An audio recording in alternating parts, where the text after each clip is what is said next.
Welcome to another episode of Writing on Caffeine, the podcast where you can come along on a journey with a father and daughter as we attempt to write our first novels. I am Jonathan Franzone, and this is my daughter. I'm Reagan, also Franzone.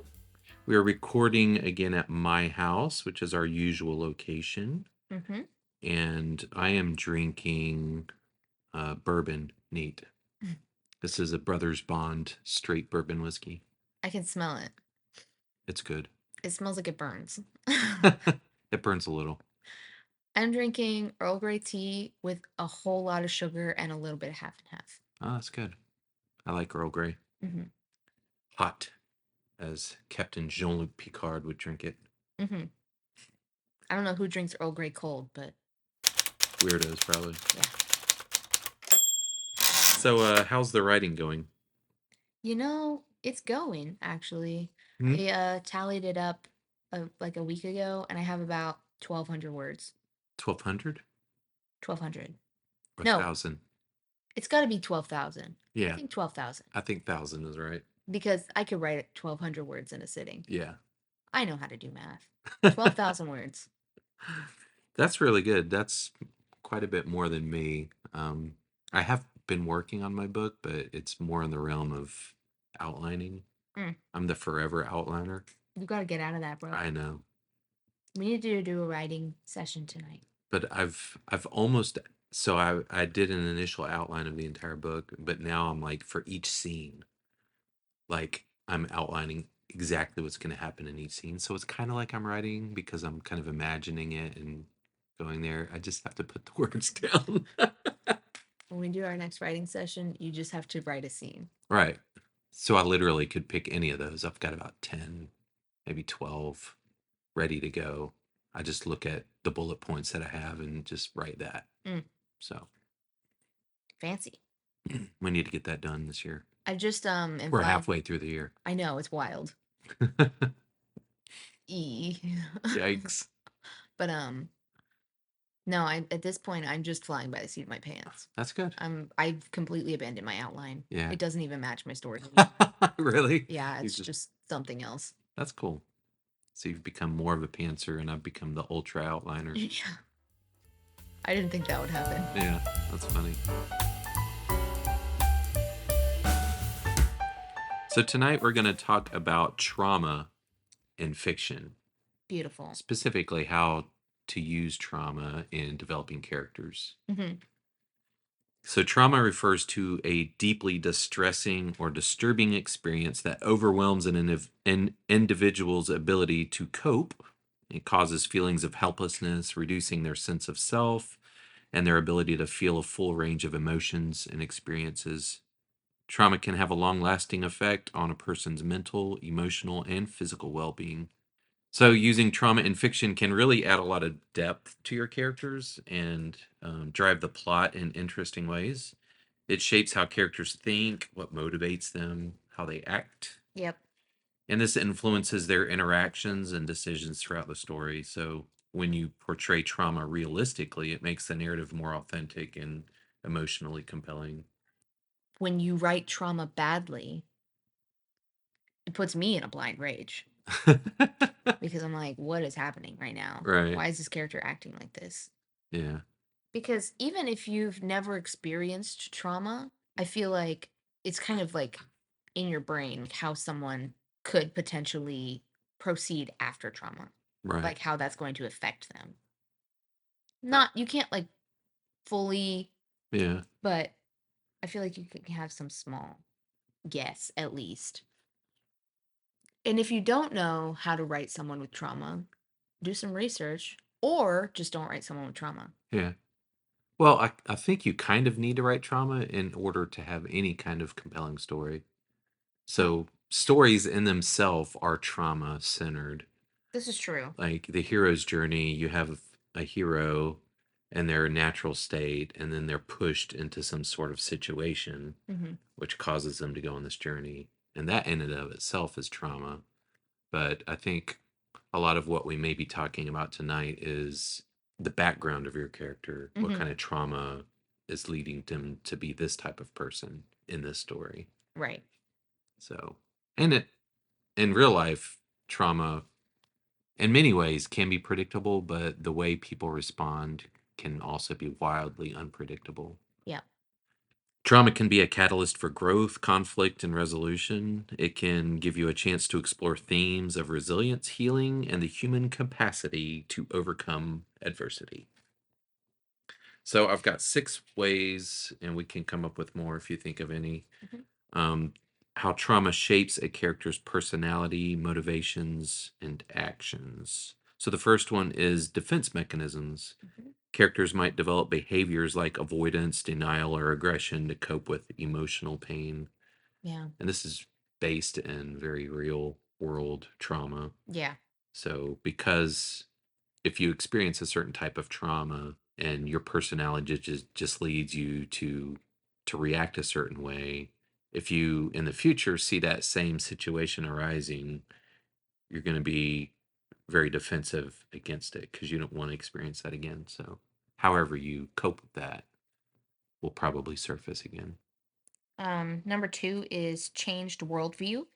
Trauma can fundamentally alter a character's perception of the world and their place in it, making them more sensitive or resilient. Yeah, that's good. Hopefully, in the case of writing a character, it'd make them more resilient, but who knows? I mean, you could write a sensitive character. Yeah, Uh, with feelings, Yeah. all we have is hope. What is that? What is feelings? Motivation for revenge or justice.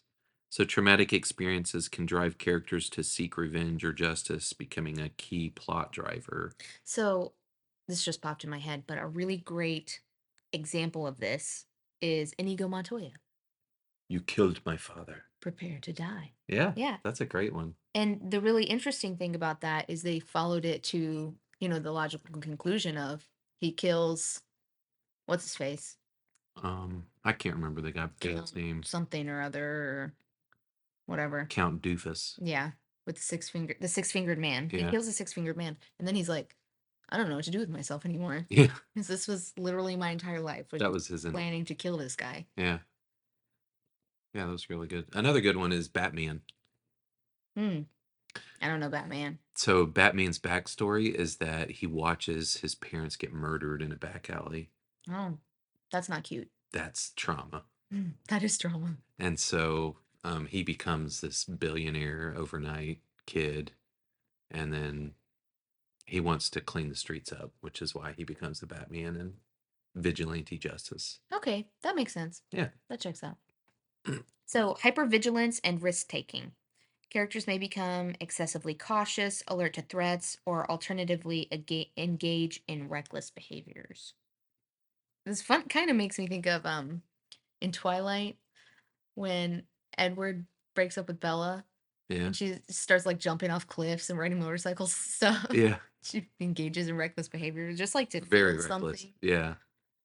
Um, but I mean, she didn't really go through trauma. She just her boyfriend broke up with her. But I guess to her that was trauma. That's trauma. I guess. It's a broken relationship. Yeah, that's fair. And if you're writing romance or just romance in your book, whatever you're writing, that could be a good source of trauma. Mm-hmm. Broken relationships. Isolation or seeking connection. Trauma can lead characters to isolate themselves to avoid pain or seek out new relationships for support. So it can either push you towards people or draw you away from people Right. And in some instances, it can even like push you towards people in a bad in a way, bad way. Yeah. like attention seeking, Right. um, in like almost a dangerous sense. Oh, yeah. And you see this in the real world where, people who are raised in really traumatic situations, they're in fatherless homes.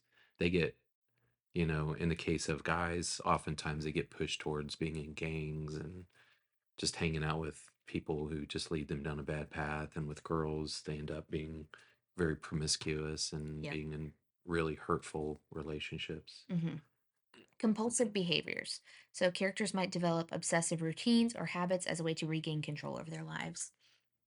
Yeah. So Adrian Monk. Yeah, exactly. He lost his wife, and so he becomes extremely compulsive, Trauma-induced OCD. right? Which is kind of there's a little inconsistency there in the show because sometimes it's caused by his wife's death, but then they have flashbacks to his childhood when Where he's like that. he's like that. So I guess maybe it just amplified it, yeah, maybe, or maybe the writers just didn't know what they were doing. that part too. Another one that I was thinking of, another way that it can affect a personality, motivations, whatever, is occasionally can cause characters to like essentially dissociate.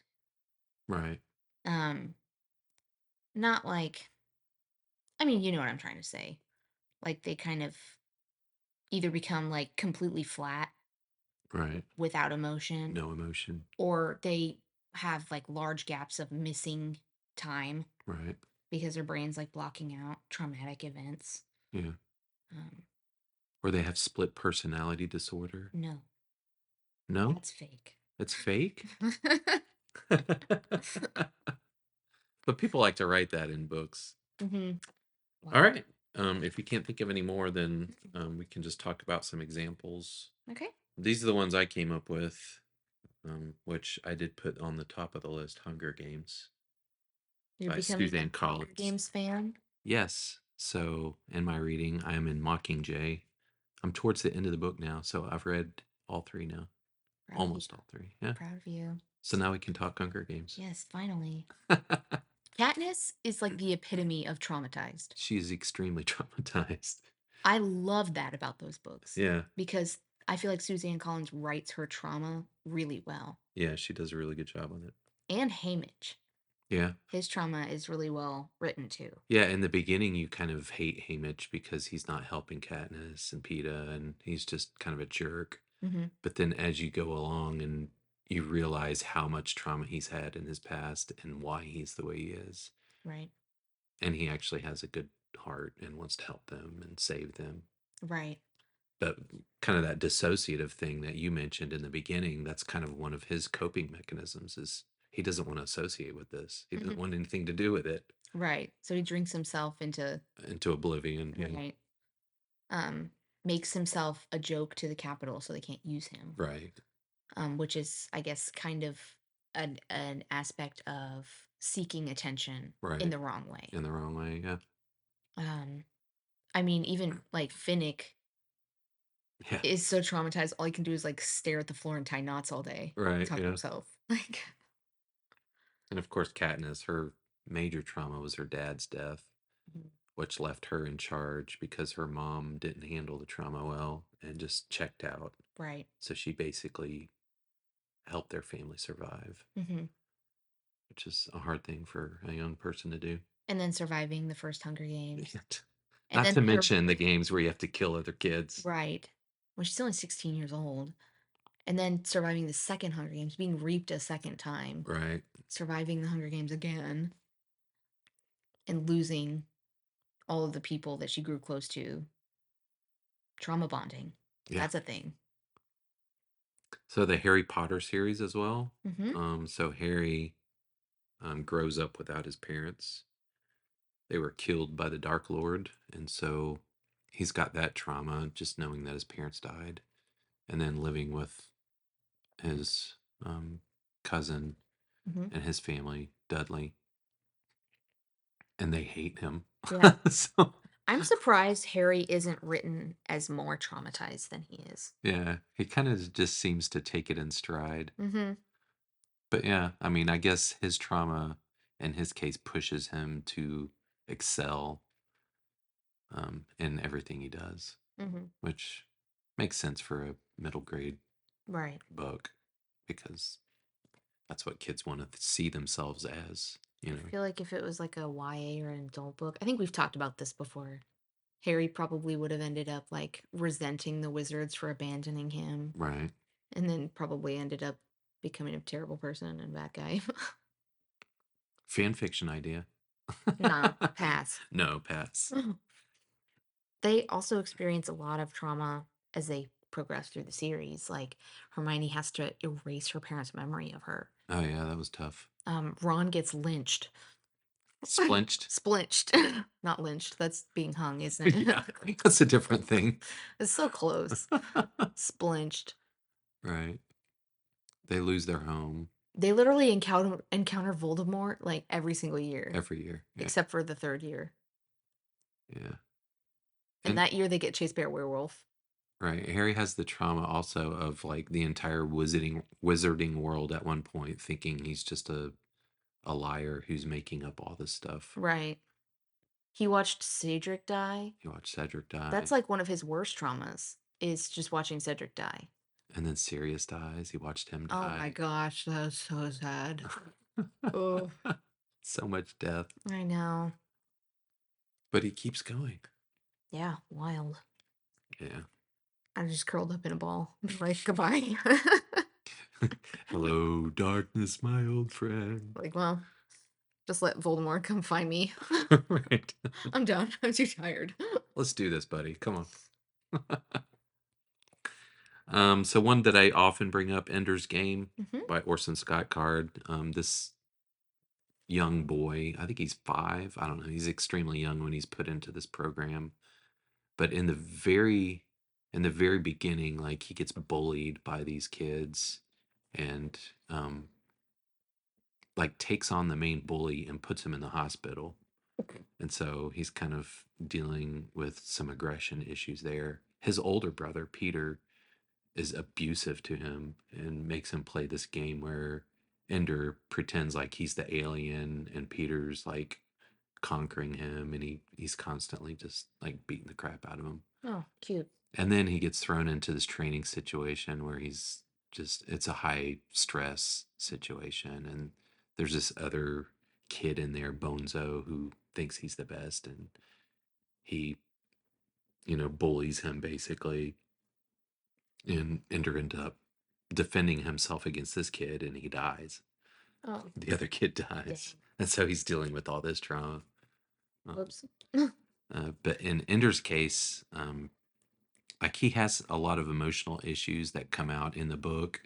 And like one of the people assigned to him to kind of monitor him is to watch his emotional state, his psychological state. And so they put him in this game, this video game that he has to play. And it's kind of a way that they monitor like how he's reacting to different stressors and situations and it's supposed to give them an insight into the workings of his brain and in it like he's playing this little mouse and he keeps coming up to this giant and he can't get past the giant and so they're trying to test him like how he can deal with a situation where there's no seeming way to get around it but at one point he causes his computer character mouse to jump into the giant's eye and just eat it out and then eat into his brain. Ooh. It's the psychiatrist lady. She's like watching all this and she's like, oh my gosh, what have we created? What is wrong with this kid? This kid is messed up.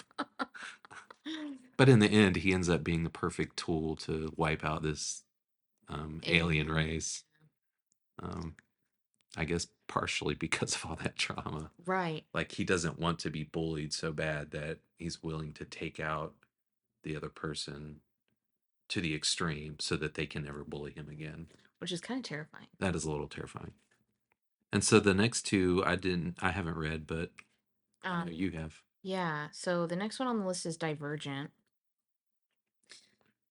I feel like Triss, the main character in Divergent, doesn't really have a lot of trauma. She like grew up in a happy house and her parents were married and everything's fine. And really the biggest thing that she experiences as trauma is the fact that when they get tested to see which faction they should go into, Hmm. um, they get put into this like hallucinogenic state with this shot, and they call it a fear escape. That's drugs. Yeah. And they have to like work through and conquer, this fear escape. The simulation that they are put through tells Triss that she could basically go into any faction, Hmm. which is not normal. And that means she's divergent, but they're killing divergent people because it's illegal, so she has to hide it, Okay. which I think is kind of dumb, but I think divergent is kind of dumb. I think you've expressed that before. Maze, So I guess the main trauma is her being thrown into the situation, right? which Basically is having like to any hide other her story. identity, right? Yeah. Maze Runner is a little bit more traumatic, in the sense that none of the kids in the first Maze Runner book know what's going on, Right. and there's trauma once they escape because now they're starting to realize what's going on, Right. and they feel like they've been used, and they've seen their friends die Hmm. by these gigantic blob monsters with spikes coming out of them, and I guess the Maze Runner is pretty traumatizing, but I don't feel like it was done very well. Yeah. I just both of those books, I 2 out of 10. Which is interesting. I think we talked about this in the last one on dystopian fiction. Like of those three, Hunger Games, Divergent, and Maze Runner, those are at like the top three. They're at least in the top five of all dystopian fiction Mhm. lists that you'll find. Yeah. So that's funny that those other two series are not so Terrible. great. Yes. Well, people like Divergent because it's a romance, Right. a stupid romance. It has a terrible ending. And people like Maze Runner, boys like Maze Runner, because it makes them feel like strong and powerful. Oh, so maybe it's not as bad as you think, but No, because you're a girl, no, it's no, no. no. It's still bad because there's no conclusion. Uh, yeah, I think you've talked about that last time. Yeah. But, you know, it's all from the perspective of Thomas, who is a boy who's trying to figure out his life and trying to be he's the best, the strongest, the bravest, you know. Right. It's a dude book. It's a dude book. Cool. Yep. So, Alloy of Law by Brandon Sanderson. Hmm. So, the main character, Wax Ladrian, This is the first one, right? the very first one Okay. in the Wax and Wayne series. So, the book actually starts out with the scene with him and his lover, I guess, girlfriend, I thought it was his wife. wife. Was she his I think his wife? wife. I didn't think they ever got married, but Oh, maybe or his wife. close, maybe. I don't know. Whoever this significant other person, like she gets murdered Yeah, like immediately. in that very opening scene, and then it flashes forward into him coming back to the big city and Ellendale. Ellendale and taking over his uncle's position in the house. Mhm. And so he's dealing with the loss of his loved one, and he doesn't want anything to do with the city. Right. And so, like that background trauma, I feel like shapes like a lot of his character going forward. Yeah. Hmm. And even in the second or third book, I can't remember which, like he fights with this other character. This is a spoiler alert. Have you read all those? Mm-mm. Oh, never mind. I just read the first one. And either the second or the third one, a lot of this trauma gets dug up Okay. in a major way. Gotcha. I'll just say that. Gotcha. Gotcha. So it makes for a really good plot point. Yeah, I bet. And then Mistborn, I can talk about that one. Vin. Yeah. Super traumatized. So she's a street urchin, Yeah. Grew up on the streets with her brother who beat her up all the time. right? That's kind of traumatic. Having to hide from people, being used for her mistborn skills that nobody knows are actually mistborn skills. They just all think she's lucky, Right. except for whoever. She was basically like a slave to Yeah. this guy throughout the trilogy.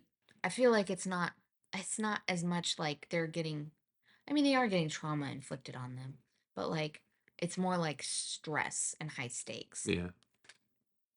But she does have trauma. Yeah. And then she has to become a lady. Yep.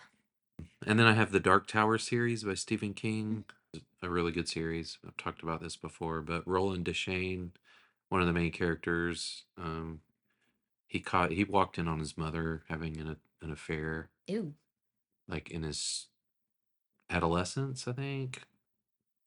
He had a very hard childhood. He was trained to be kind of this fighter warrior. And then his first lover, his first girlfriend, was burned at the stake Yikes. as if she was a witch. Ooh. So, and this all comes out in, I think, the second book. He has this huge flashback. It's this long tale. Ew. one of the other main characters, Eddie Dean, he's a drug addict from the Bronx, and his brother died, and he feels like he's responsible for his brother's death, Okay. which is partially why he's a drug user. And so he gets thrust into this group, and he's still trying to deal with his addiction and his brother's loss. This black lady, Odetta Holmes, who she actually marries Eddie and becomes Susanna Dean, but she lost her legs in a violent incident during the civil rights movement. So somebody threw her onto the subway tracks, and she made it off of the tracks enough, but the subway train took her legs off. And then part of the result of all that is this is one of those split personality things. She actually suffers from whatever that is, that fake psychosis. Right. So she has multiple personalities in the beginning. She'll just kind of switch back and forth between the rich dentists. Her dad was a dentist or something, or owned a dental company. She switched back and forth between being his daughter and this rich girl, and then this vile street lady who Gotcha. is just a horrible person. Hmm. And then finally, Jake Chambers, he comes in the second book or the third book. Mm-hmm. He's just this kid in New York, I think, and he dies, and it's kind of a parallel timelines type situation. Mm-hmm. So he dies, and then he's reborn in this other world with the other three, with Roland, Eddie, and Susanna. But he has memories of the other life in which he dies. So he remembers dying. I. And so he's kind of a little crazy because he's got all these conflicting Yeah. memories going on in his head. I bet. And he thinks he should be dead, but he's not. And Yeah. um, so I thought Stephen King wrote those three or those four people really well, Mm-hmm. as far as like just the complex personalities that they had, and they had to work together. So they became this core group of gunslingers who, take on the world and Cute. have lots of adventures. Love that. Take Yeah, on a sentient bullet train. they do. They take on a sentient bullet train named Charlie. Hmm. I think it was Charlie. Yeah, Charlie the Choo Choo tries to kill him. Yeah. They end up at the Emerald City in Wizard of Oz. Weird. They go far into the future to the end of the world. I've got these books on my list. I have the first one. I have so many books on my list. Yeah, I me need to too. get through them. A couple more books that I've read. They have the Throne of Glass books. Oh yeah, you've told me about those. Yeah, and her trauma is like spoilers for Throne of Glass series if you haven't read it yet. Um, she's a princess, and when Aren't she they all? with like magic, but magic becomes outlawed, and this king from this other country comes and like murders her parents, and she wakes up in their puddles of their blood, like they're dead, Oh, that's not good. and she wakes up and they're dead around her. Oh, And then she like runs away, and this thing is chasing her, trying to kill her, and she's like 5 years old. oh no. She like falls into this frozen lake and nearly dies, and then she gets rescued by this assassin What? who like trains her as an assassin, As and one he does. holds it over her that he basically knows who she is and that she can use magic even though magic is outlawed, and forces her to become An assassin. an assassin, and she becomes the best assassin, Of obviously. course. But like it's always in the back of her head, like nobody can know. Does she use the magic to assassinate people? Not until like because they've found a way to like magically stop magic. They A fi- magic they suppressor? yes. Like in the entire world. Oh, They like cut it off. they turned off the Wi-Fi? Yeah, they turned off the Wi-Fi. That's rude. And so a few books in they figure out how to get rid of that. And then she does. You have to turn it off and turn it back on again. Exactly. You got to blow a couple things up. Yeah. But anyway, that's very traumatizing for her. And then further on, so she is this assassin, Mm-hmm. right? And then she gets caught being an assassin, and she's sent to this prison camp where she lives there mining in the dark and getting whipped all the time for a year. Oh. And then they get her out of there, and the prince of the evil king um puts her in this competition to become like the king's blade. But she Oh. has to fight all these other guys and survive this competition. And of course she wins, being Of a course she girl. wins. But during this time that she's at the castle, trying not to let this murder king know who she is, and trying to win this thing, or else they're going to send her back to the prison camp to die. She makes friends with a princess from another country who's visiting, like as an ambassador. Mm-hmm. She becomes really, really good friends with her. And then she ends up getting killed um, to push her into becoming a queen again. Uh, She's got a lot of trauma. Everybody around her basically drops dead. nice. Um, so that's a lot of trauma for her. She's a very traumatized character. Poor girl. Yeah. And this other series that actually is the one I gave Avery for her birthday, The Dance of Thieves. This character, her name's Kazi. She That's not a floater. That's actually a bug. Yeah, there's actually a fly. Um, she's like 6 years old, and they live in like the hood. And this like trader man, basically like slave trader, Hmm. sees them in the market, and like at night he like follows them home, and he like busts into their little house, and her mom like pushes her under the bed so he doesn't know that she's there, and she watches him like drug her mom and like carry her away, Oh no. and she like lays under the bed for like 3 days because she's too scared to move. Yeah. And so the effect of that is now this character who's much much older is like scared to sleep like out in the open Right. because she didn't have anywhere to hide. Yeah. And so that's something that's like always in the back of her head. Is like, I can't sleep out in the open. It's just really interesting way to. Yeah. That's actually a fairly common trope, is the child that's forced into hiding as they witness the death or abduction or abuse of their Parent. parents. Yeah. Yeah. It's actually one of the ladies in Kill Bill. I think it was Kill Bill 2. The Japanese lady, she has that backstory. Yeah.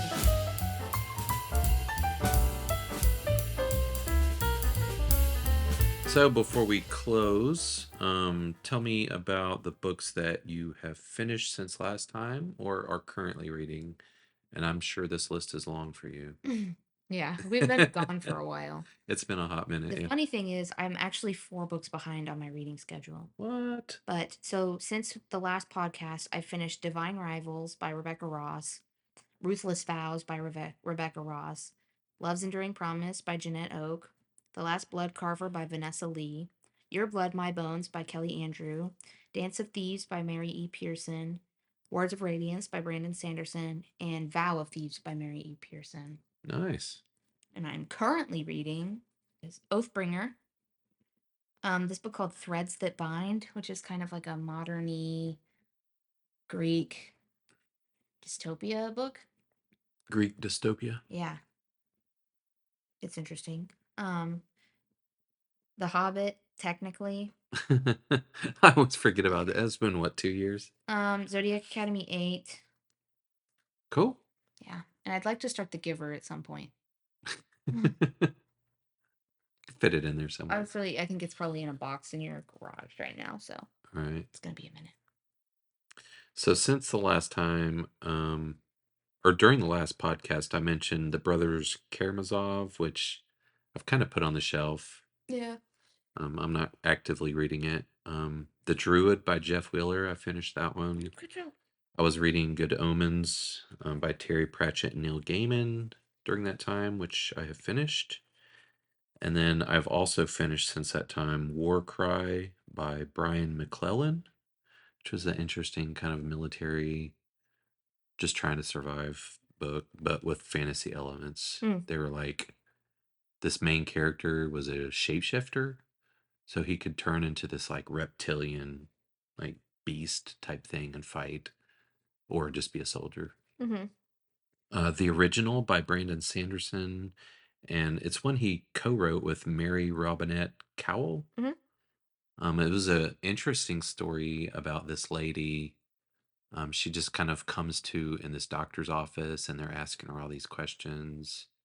Um, but long story short, she's a clone of her Mhm. original person, but she's a provisionary clone, I think they called it, and she was only created For like spare parts. to go kill her original Oh. because her original um, did an act of crime. Her original murdered her husband, Oh. and so they create her to go kill herself. Yikes. It was pretty interesting. Is it like a novella? Yeah, it was a novella. Gotcha. The only thing I didn't like about it was, and I don't pick this up on a lot of Sanderson's writing, so think it's maybe this other lady's hand. Mhm. Like she brings in a lot of the woke, weird agenda in Mhm. it. So like this lady's having memories of her husband speaking at a conference, and she just throws in the detail that he was wearing this nice silver skirt thing, and his makeup was Ew. like such and such. I'm Or the like, ooh. really? Did you have to throw that in? Yeah. You needed to make him a cross-dressing weirdo? Yeah. Of Like, course she did. of course. The Builders by Daniel Polanski was another animal book. Um, so it's like this gang of animal Oh. fighters. There's a badger, and the main guy is a mouse, Hmm. and they've got a salamander and an owl who's kind of crazy and has a gimp wing. Mhm. But anyway, their whole thing is it's a heist story. Gotcha. So they're going to take over the current king. Um, Hunger Games, Catching Fire and Mockingjay. So I've finished Hunger Games and Catching Fire, and I'm just about to finish Mockingjay. So It's a good one. yeah, it's been really good. See? I Yeah, was right. you were right. The only thing I don't like about him is being like kind of in the head of a teenage girl. And in the second book, Catching Fire, the whole thing with Peeta and Gale gets really annoying to me. It does. That's tiresome. Yeah. But now she's just in all out war, and Right. Peeta's lost his mind, and Good times. Good times. Trauma. yeah, trauma. Lots of trauma. So that's basically it. All right. Thank you for joining us in this episode of Writing on Caffeine. We hope you'll join us again in 2 or more weeks. Please subscribe wherever you find podcasts. If you are so inclined, please leave us a review. 5-star reviews are preferable. Be sure to visit the website, writingoncaffeine.com, where you can view the show notes and subscribe to our email list so that you never miss an episode. Bye.